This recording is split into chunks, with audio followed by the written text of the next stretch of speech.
Well, it's another big weekend of entertainment in the city. We've got the Lasso Festival now underway, and here to talk to us about Lasso and more is Chris Bumpry, managing editor of entertainment website JoeBlow.com. Hi, Chris.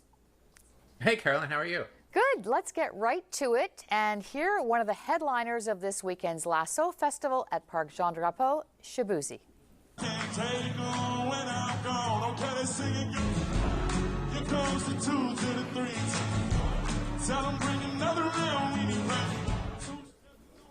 Okay, so that was the big hit, a bar song, and he and Bailey Zimmerman are headlining, along with Sheryl Crow, who kicks off the festival tonight. Not exactly a country artist, but lots of artists there, right, Chris?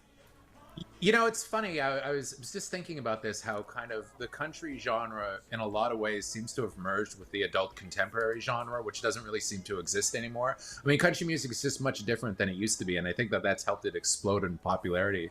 I mean, if you look at a guy like Jelly Roll, too, with his tattoos and dressed in black, I mean, he doesn't fit the typical country singer mold like we used to have back in the day with like Garth Brooks, or Toby Keith, where they, walk around in their cowboy hats. I think the genre has really changed, and I think that that's really kind of led to this massive explosion that we're seeing. And I think that, like you said, Lasso, yeah, it's a country festival, but it's a pop music festival more than anything. And yeah, Sheryl Crow fits in perfectly, I think. Yeah, and it's so equal opportunity, right? You've got the line dancing, people with bringing their cowboy hats and boots. It's a very egalitarian kind of festival where everyone just goes to have fun. And not only is there line dancing, but there's actually a tent that's dedicated to teaching people the line dance. So you can go all day on Saturday. It's not on today, but on Saturday, this tent will be open. And so if you've ever wanted to learn the line dance, this is your opportunity. And I actually went a couple of weeks ago and had a pretty good time. I wasn't very good, but I had a good time. That looked like Freddie Mercury line dancing there. Okay, let's talk about another big name in town this weekend, Ricky Gervais. He's back. Let's have a little listen to him. I think some causes are more worthy than others. Joking aside, cancer's a very worthy cause. Autism's a very worthy cause. But I got asked to do a benefit gig recently for sufferers of obesity. What?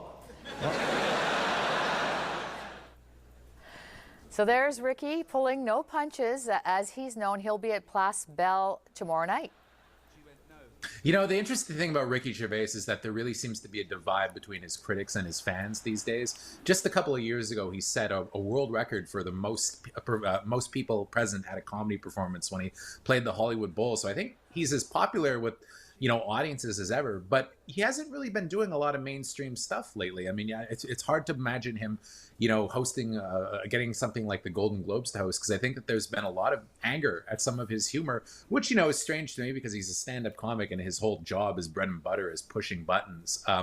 There was actually Mark Maron went on the Howie Mandel podcast recently and really, really slammed him, whereas Howie Mandel really defended him. So he's become a very controversial character, much more so than he used to be. Yeah, well, interesting to see what kind of turnout he gets. And Bob Odenkirk of Better Call Saul had a huge success with a film called Nobody, and they're doing it again with Nobody 2. Let's take a look.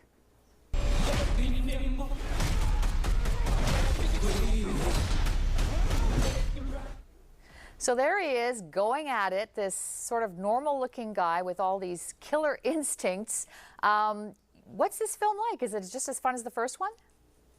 It is. It's a total blast. Bob Odenkirk, to me, is one of the more exciting action heroes to come along in a while, just because he looks like a normal guy. Just like the title says, he's a nobody, right? He's fantastic in it. Sharon Stone plays the villain. She's awesome. Christopher Lloyd, again, is back as his father, 86 years old, still doing action sequences. Reza is his brother. I had a total blast with this one. Good time from beginning to end.